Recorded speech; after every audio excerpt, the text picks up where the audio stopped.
The nature of conceptual problems. Practical and conceptual problems have the same two-part structure, but they have different kinds of conditions and costs. Number 1.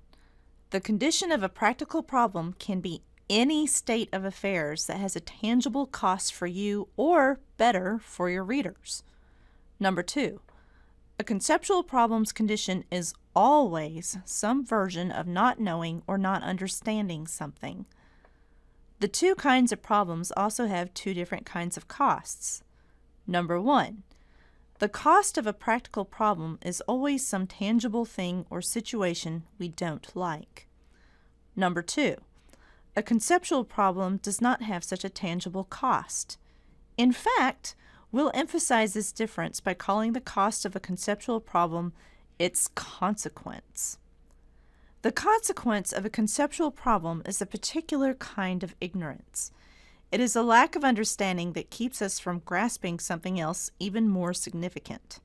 To simplify, because we haven't answered one question, we can't answer another that is more important. In World War II, they could not create the unbreakable Omega code without a better understanding of prime numbers. All this might seem more complicated than it actually is.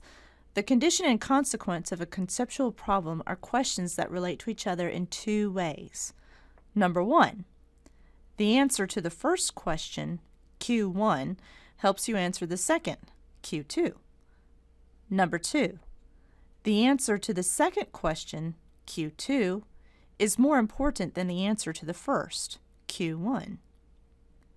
This helps account for the well-known fact that many researchers seem to struggle with what seem like trivial matters.